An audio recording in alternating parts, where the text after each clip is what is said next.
guys, it's Amy at Zoe back, and I'm gonna do my first Victober 2020 video. So I'm going to do kind of an overview of all the Victorian books I have on my shelf. So I think I pulled them all down. I tried to do this one other time, and of course I missed like 10 books. Point is, I think I have them all here.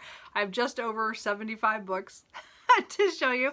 Some of them I read, most of them I have not. So I'm looking at showing just what I have, and maybe getting feedback from you on what you think I should prioritize, or tell you which ones I really liked so far. So anyway, Victober is a month-long readathon.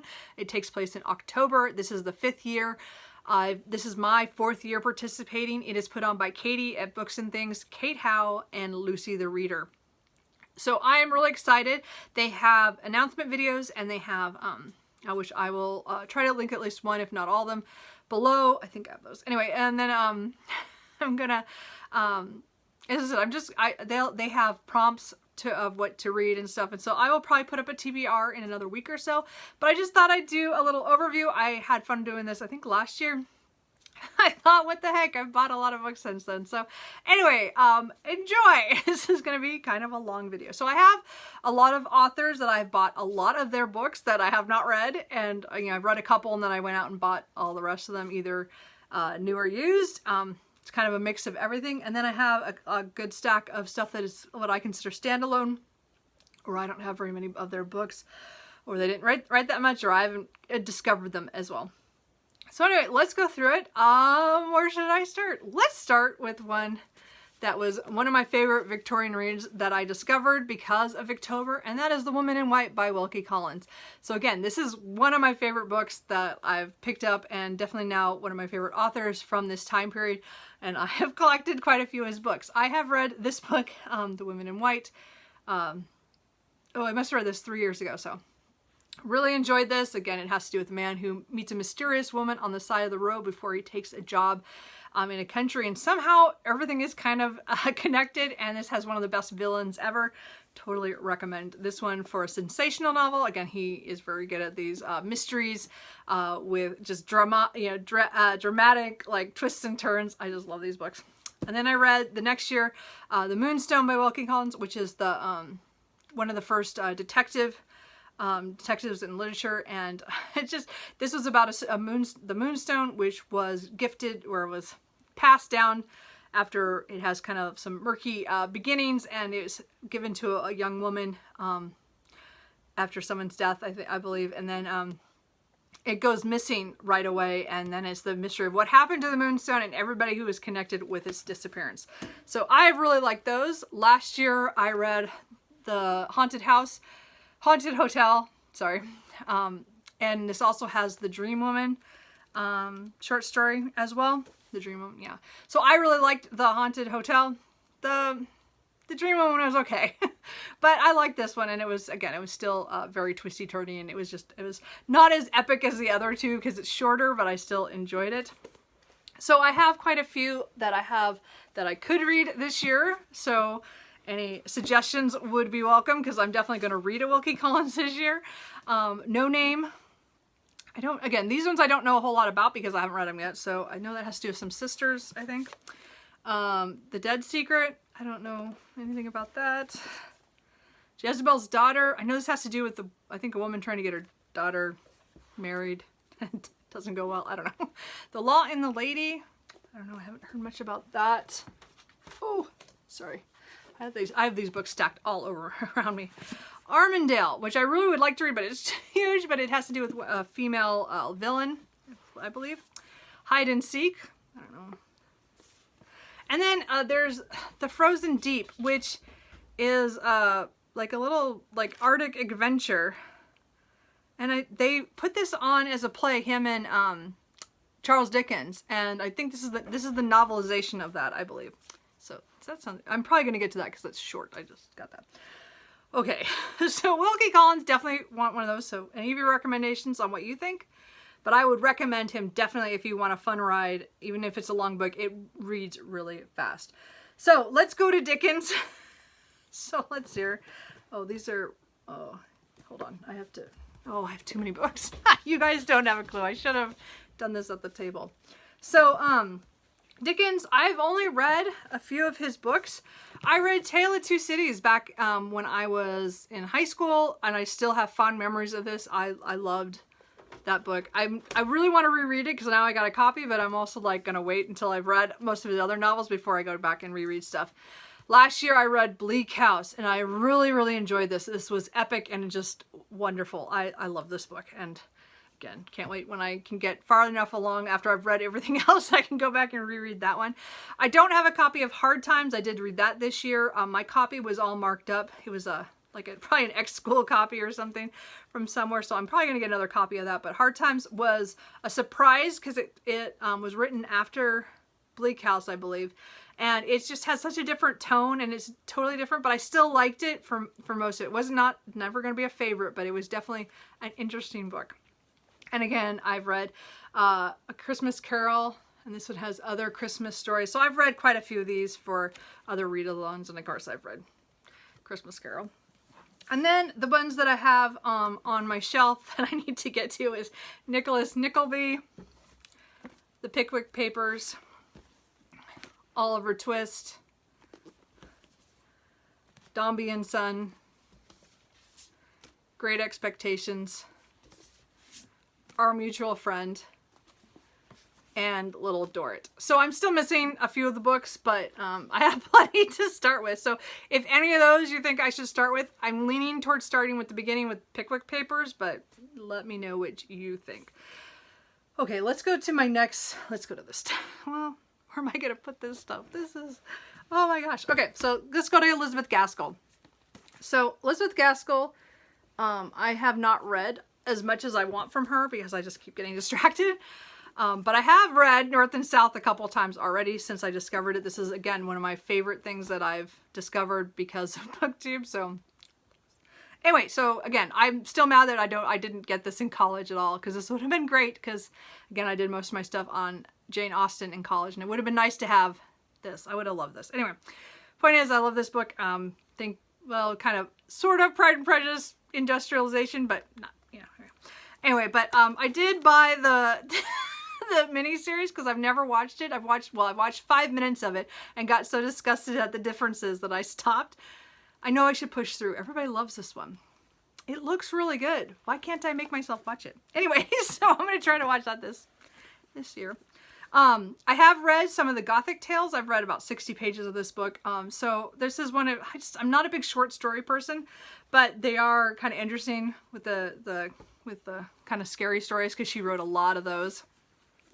The book that I started but I have not come back to after, I think I started last year sometime, was Mary Barton by Elizabeth Gaskill. So I got about 60 pages, I think. 64 pages. So I don't really remember what I was reading. So I'll probably restart it when I do. But this is the book I think I'm going to pick up next. We'll see. I also have Cranford and Cousin Phyllis in this edition. Wives and Daughters. Sylvia's Lovers.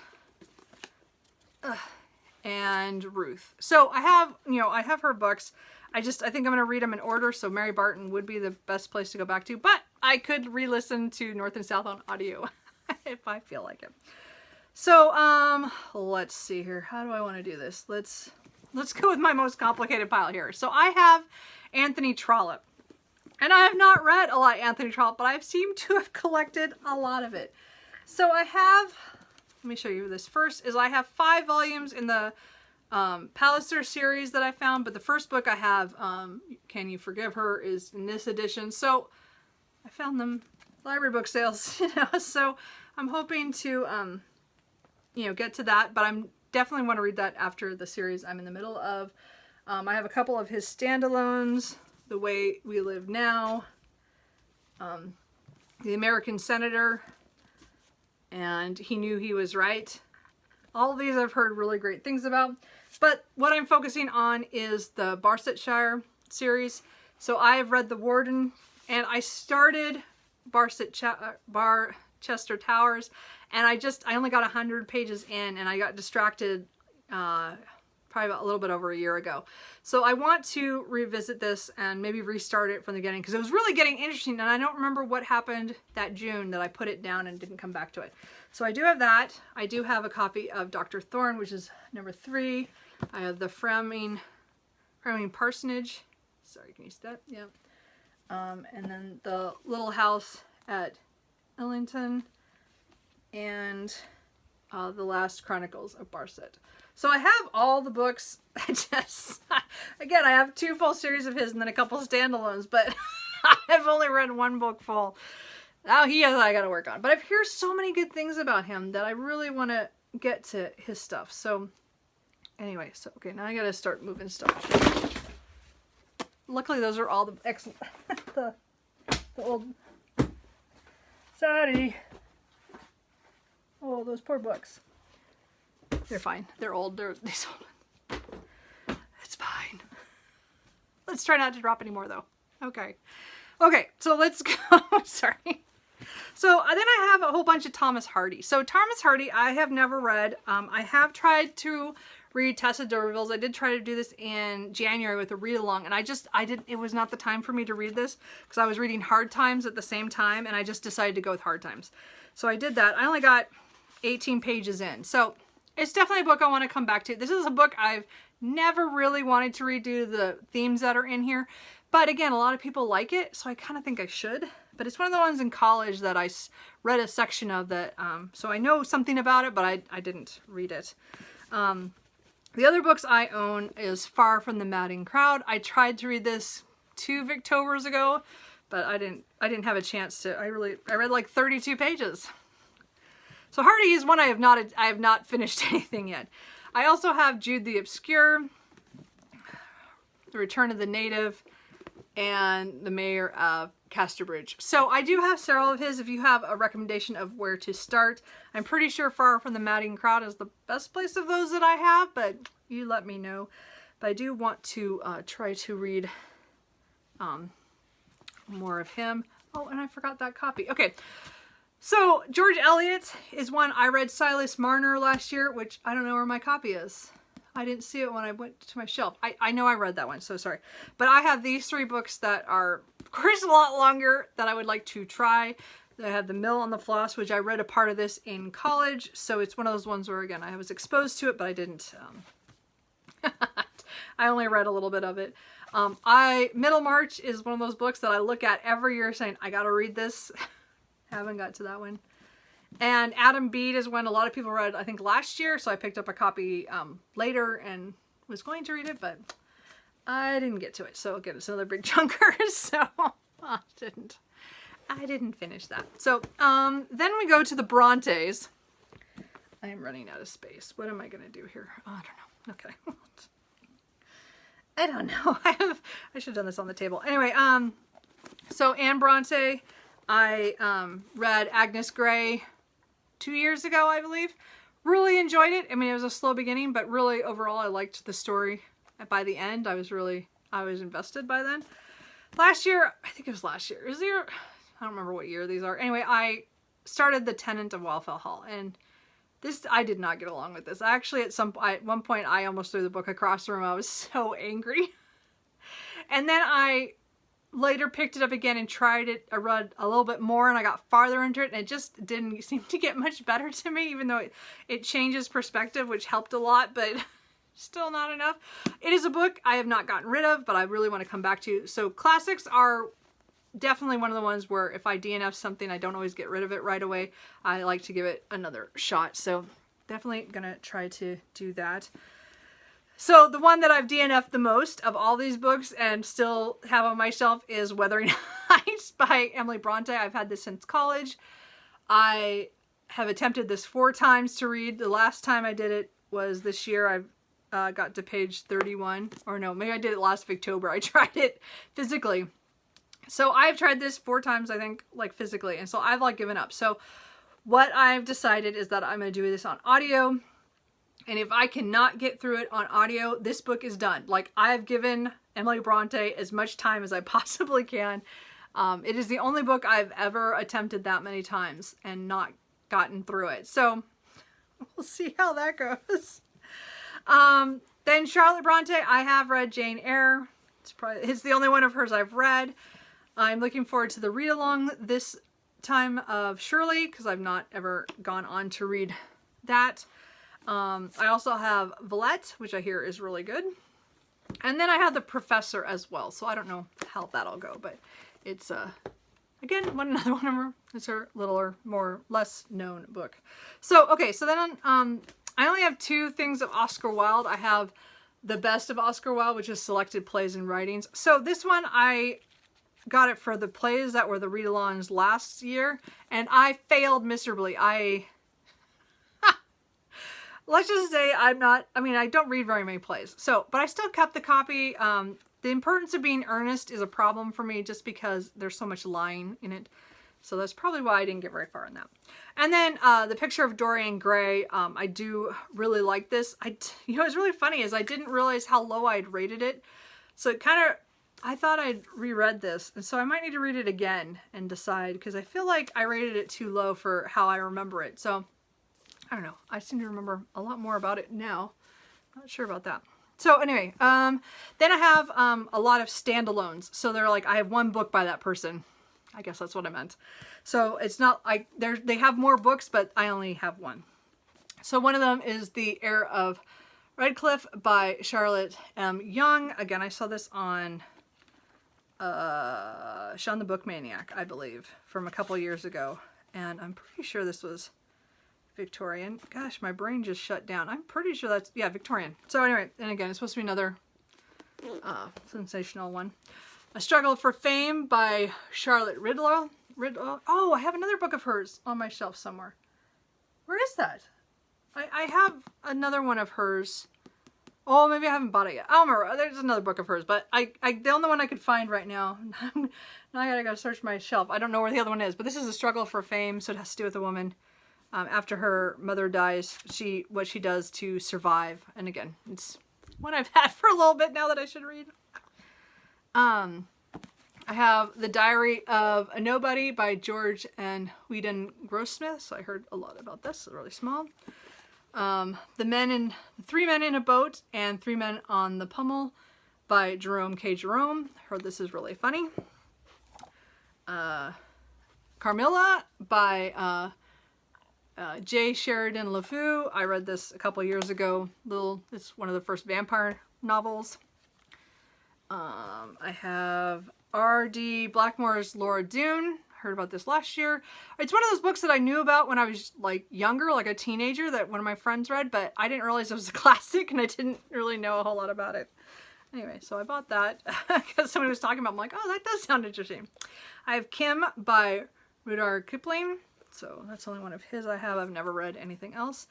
My Lady Otley's Secret by Mary Elizabeth Braddon. This has been on several TBRs. I keep hoping to do this one, but Simon at Savidge Reads is doing his hibernation read-along in November, and they said this is the read-along book, so I might save it for then.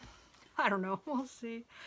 The Odd Women by George Gissing. I really was looking forward to this. I only got like 35 pages in, and I just had to stop at the time. I just couldn't read it. You know, the world is kind of crazy, and this year just didn't work for me to read something that depressing.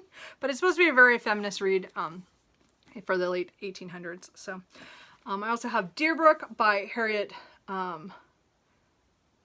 Martineau. I think that's how it's said. And this one I saw from Kate Howe. So it took me a while to get a copy, so I finally did. So I'm hoping to get to that. I know it has some girls go to a village or something changes. So The Beetle by Richard Marsh, which I saw on Emmett a couple books, and this is like Egyptian shapeshifters and murder, and something about, and it's supposed to have outsold Dracula at some point. I think it's 1897. So anyway, sounds good to me. And then Vanity Fair by William Makepeace Thackeray.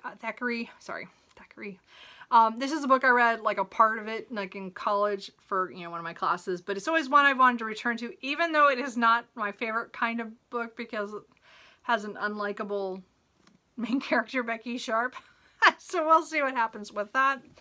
And then the last fiction title is Wagner the Werewolf by George W.M. Reynolds. So this was a serialized in 1847 with with a werewolf. I can't wait to read this. Anyway, I saw this on Kate Howell. So anyway, I just bought that a little while ago. So hold on, like as I move a few things to get to the last set of books.